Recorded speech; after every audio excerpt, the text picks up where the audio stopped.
Hey everybody, so today I wanted to reiterate on a video that I did before where I deconstructed our idea of cubic static space, 3D space, which is entirely abstract and non-evident. And in the other video I was showing this model here without the triangulation inside. So this is straws and a string, and so is this, and this one here is a cube that can seemingly hold its shape because it inscribes or there's a tetra inside of it inscribed. You see the diagonals, the face diagonals here made of wooden sticks. They form a tetrops, a tetra, as they call them, tetrahedron. And that one actually is necessary to stabilize the cube, because otherwise there is nothing structural about it. So what's the problem with that idea of cubic space?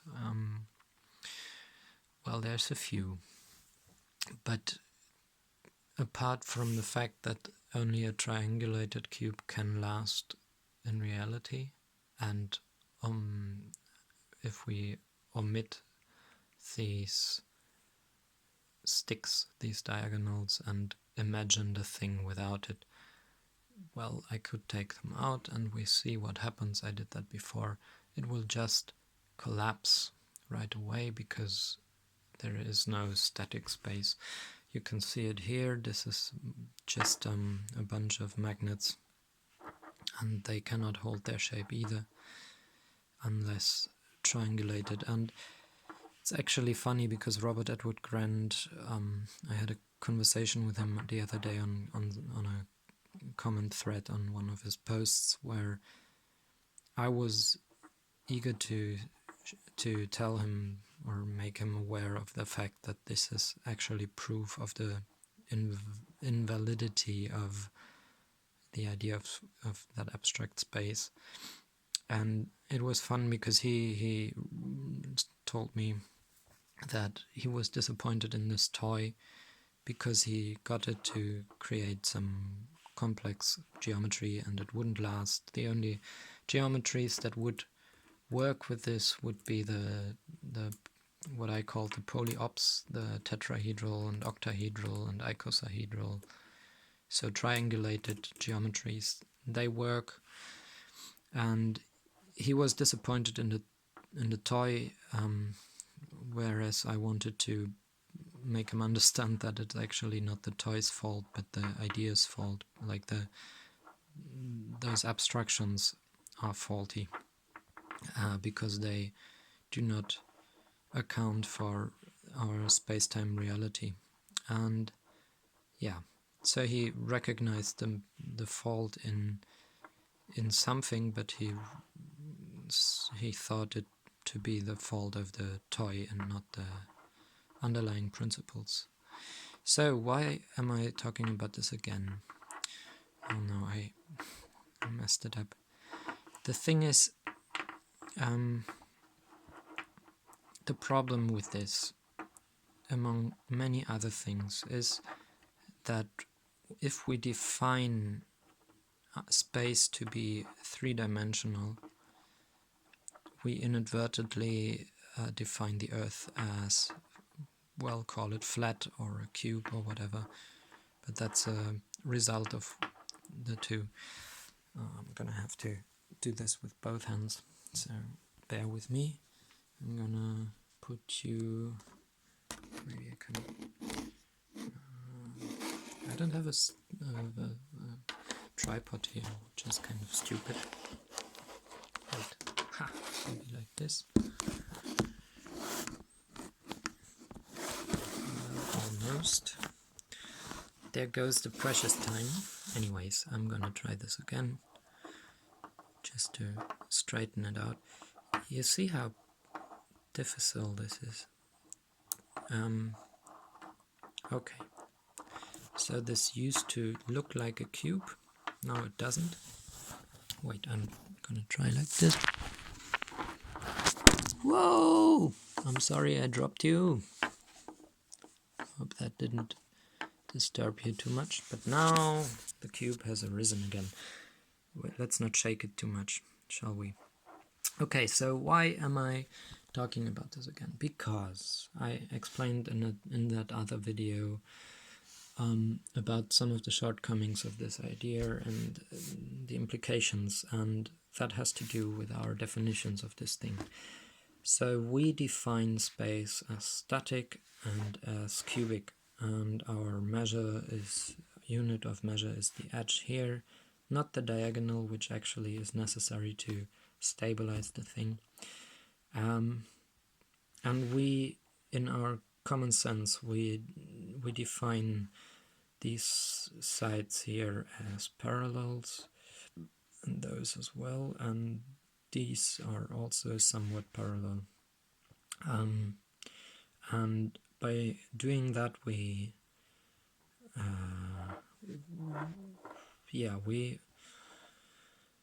define something there without thinking of the greater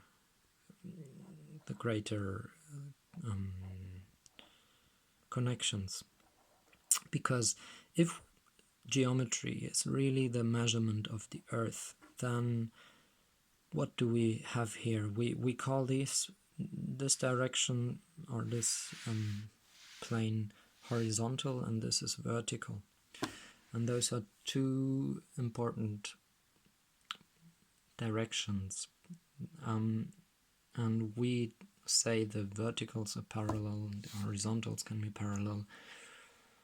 But we should look into that once more, because what is a vertical? So if I wanted to define or to find a vertical, I would need a plumb. This is a makeshift one. Just take a weight, put it on a string, and it's always going to point into the same direction, which is the center of gravity of the Earth. So that's the sum of the gravities of all parts of the Earth working together, and that center of the Earth doesn't need to be exactly in the middle of the planet, but it's always in the center of all the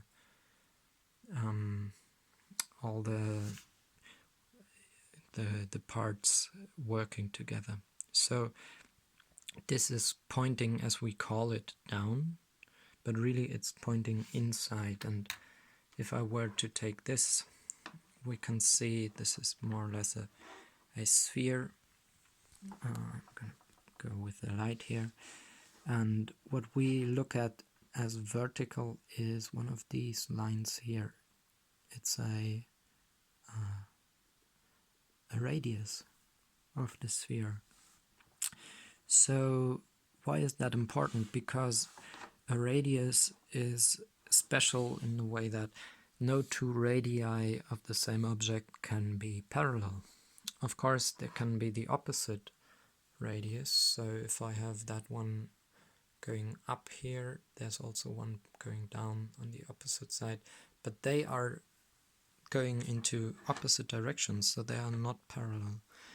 And any other two verticals can never be parallel, whether they are very close together or very far apart. And if I take this wonderful little globe here, oops, this is an earth ball. If I put our little friend, the very, very, very clumsy cube, on here, now this is a very big cube, right? It's almost as big as Europe, but whether it's big or small doesn't make a difference, because our verticals of that cube cannot be parallel if our reference frame is the Earth, because the verticals of the cube are radii. They cannot be parallel. And the other direction we were talking about is the horizontal, and if we want to measure horizontal, we take a level like this, and within that there's a little little pipe, a little tube in which you find water and air. And water and air really are very close to one another. And what they have in common is that they always go into spheres, especially when they interact, but even without the interaction. So this little bubble of air in here does not look spherical all the way because it's trapped in that little tube, and it's also well, gravity works on it and all that. But really, if you consider a drop of water, a small one, it is a drop, is a sphere. If it gets bigger, it disintegrates and goes into the next bigger sphere, be that a river, a puddle, or, well, the ocean. It's still a sphere. So what we look at when we look at the horizontal is really just a part of the circumference of our sphere. If we go back to this model here, this is a vector equilibrium, we don't just have the radii in here, but we also have circumferential vectors. And as they are part of the surface of a sphere, or parts of great circles, they can never ever be infinite straight lines or parallels for that matter. So if we think of the cube, the static cube, as being what it is, and with the parallelity of its edges, we define, on the other hand, the Earth as flat, or maybe as a cube as well. So that's not possible. And Buckminster Fuller was always eager to point this out. I think, personally, this understanding is the main and most important message that is within his work of synergetics. It's the realization that this cannot be structure unless triangulated, and thinking of the Earth of space as cubes is completely it's invalid, and that to me signifies a paradigm shift that is probably the biggest since we discovered that the Earth is not the center of the universe. Well, it's one of them, but not the center of the solar system where we're running around the sun. And maybe it's as big as relativity, because they all come together. And actually, if you think this through, you realize that we did not really get the message when we discovered that the Earth was round, because we're still stuck in a framework that defines it otherwise. So, to make this very short, if I wanted to have a structure that is valid, all the structures in the universe are triangular. So what I can do here is I can reconnect this here, and that one goes here. I'm doing this blind, so to speak. Doop. Actually, let's put that there, and then we got the other way around.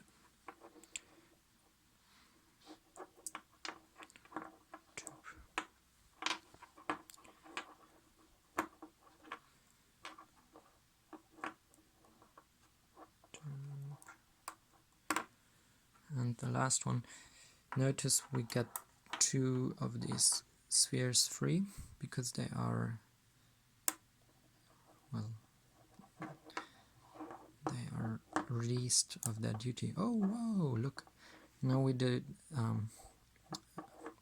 what we got here is actually an arc of 3 tetraps. If one tetra has a volume of 1, then this set has a volume of 3, and it is intricately connected to the golden ratio parallel universe of our isotropic vector matrix. So from this is like the seed of a tetrahelix and other things, and this is what Fuller described as a quantum jump, quantum leap, because if I take this diagonal here and take it out, turn it by 90 degrees, which has to do with precession, and reconnect it to that corner over here. Whoopa. There we go. Oh, look, there's an 8i, and this has a volume of 4 tetras. So without adding or taking away, we changed the volume of this from 3 to 4, which includes another quanta. And with this, we actually have a much more capable model of space-time, because this is actually dynamic, and thus it is stable, and it's also directly taken from the interbehavior of spheres. And these 3 points here, these 3 corners, whenever you put them on a surface, they will find their own plane. And this is actually, you see, if I put this on the ground, there is no parallels in that sense, no verticals here. But our horizontals are parts of always 3 great circles, and this is not gonna be a problem in terms of, you know how all 4-legged chairs and whatnot, chairs and tables and shelves and stuff, they all shake, they all wobble, and they cannot, unless you have a very, very plain surface, which again is problematic because it comes from an abstraction of planes as being plane in an infinite imagined direction. Unless we have that, our 4-legged friend will always be wobbly, whereas a tripod or something like that will never wobble.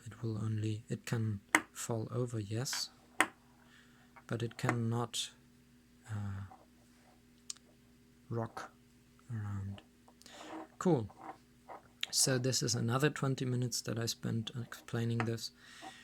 I hope this gives food for thought, and very often when I confront people with those questions about horizontals and verticals, what they tell me is, yeah, you're right, it doesn't make sense, but it's a question of scale, because the Earth is so big and our house that we're building is relatively small, so you can, within that smaller scale, you can say that the verticals and the horizontals are respectively parallel, but really you can't, because where is the threshold from going with the abstraction and saying, yeah, it's fine, we can approximate, to, okay, now it's big enough that we can tell that it's not parallel. I mean, even some of the structures that humans build are already on a scale that you can see that the true vertical parts of it are actually radiating away from one another. Look at big bridges or something like that.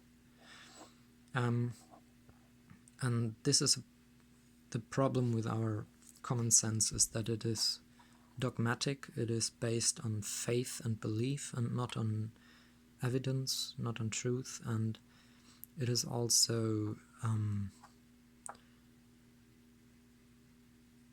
always and exclusively approximately correct. So you can always say that, yeah, my model is close enough to reality, but then you will never get to reality. And when you start with this, you never leave reality. So these structures, the structures of synergetics, the structures of space and time, they are based on generalized principles. So, I'm sorry, synergetics is not subscribed to the idea of natural laws, because a law is something that you put up with to punish misbehavior, but synergetics is exclusively in working with generalized principles, which are always and ever true and interaccommodative, so they always complement one another and never actually they never